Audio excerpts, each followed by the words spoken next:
Congress power sharing ಪಾಲಿಟಿಕ್ಸ್ಗೆ BJP ಲೇವಡಿ. DCM ಡಿಕೆಶಿಯನ್ನ ಈಗ ಕಿಚಾಯಿಸಿದ್ದಾರೆ MLC city Ravi ಅವರು.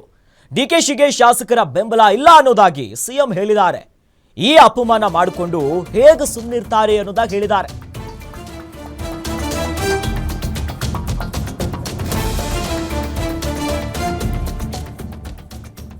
ಡಿಸಿಎಂ ಡಿಕೆ ಶಿವಕುಮಾರ್ ಅವರನ್ನ ಕಿಚಾಯಿಸಿದ್ದಾರೆ ಎಂಎಲ್ಸಿ ಸಿಟಿ ರವಿ ಅವರು. ಡಿಕೆಶಿಗೆ ಶಾಸಕರ ಬೆಂಬಲ ಇಲ್ಲ ಅನ್ನೋದಾಗಿ ಸಿಎಂ ಹೇಳಿದ್ದಾರೆ. ಈ ಅಪಮಾನವನ್ನ ಮಾಡಿಸಿಕೊಂಡು ಹೇಗೆ ಸುಮ್ಮನಿರ್ತಾರೆ? ಶಾಲಿನಲ್ಲಿ ಸುತ್ತಕೊಂಡು ಹೊಡೆದಿದ್ದಲ್ವಾ ಇದು, ಡೈರೆಕ್ಟ್ ಹೊಡೆದ ಆಗಿದೆ ಅನ್ನೋ ನಿಟ್ಟಿನಲ್ಲಿ ಮಾತನಾಡಿದ್ದಾರೆ. ಇದನ್ನ ಡಿಕೆಶಿ ಸಹಿಸಿಕೊಂಡ್ರೆ ಅವರ ವ್ಯಕ್ತಿತ್ವಕ್ಕೆ ಅಪಚಾರ. ಈ ರೀತಿಯಾಗಿ ಚಿಕ್ಕಮಗಳೂರಿನಲ್ಲಿ ಬಿಜೆಪಿಯ ಎಂಎಲ್ಸಿ ಸಿಟಿ ರವಿ ಹೇಳಿಕೆ ಕೊಟ್ಟಿದ್ದಾರೆ. ದೆಹಲಿಯಲ್ಲಿ ಸಿಎಂ ಸಿದ್ದರಾಮಯ್ಯನವರು ಮಾತನಾಡುವಂತಹ ಸಂದರ್ಭದಲ್ಲಿ ಇದೇ ವಿಚಾರವನ್ನು ಪ್ರಸ್ತಾಪ ಮಾಡಿದ್ರು.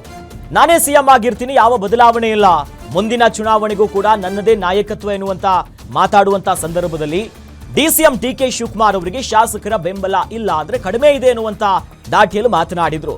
ಅದೇ ವಿಚಾರವಾಗಿ ಈಗ ಒಂದು ರೀತಿಯಾಗಿ ಬಿಜೆಪಿ ವಲಯದಿಂದ ಲೇವಡಿ ಅನ್ನುವಂತ ಮಾತುಗಳು ಕೇಳಿ ಬರ್ತಾ ಇದೆ.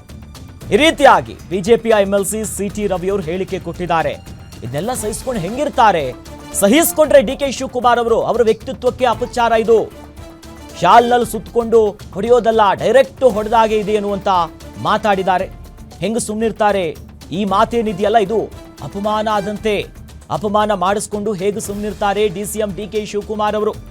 ಶಾಸಕರ ಬೆಂಬಲ ಇಲ್ಲ ಅನ್ನೋದಾಗಿ ಸ್ವತಃ ಸಿಎಂ ಹೇಳಿದ್ದಾರೆ ಅನ್ನೋ ನಿಟ್ಟಿನಲ್ಲಿ ಸದ್ಯ ಬಿಜೆಪಿ ವಲಯದಲ್ಲಿ ಕಾಂಗ್ರೆಸ್ಸಿನ ಹೇಳಿಕೆ, ಸಿಎಂ ಹೇಳಿಕೆಯ ವಿಚಾರವಾಗಿದೆ. ಈಗ ವ್ಯಂಗ್ಯದ ರೂಪದಲ್ಲಿ ಲೇವಡಿಯ ಮಾತುಗಳು ಬರ್ತಾ ಇದೆ.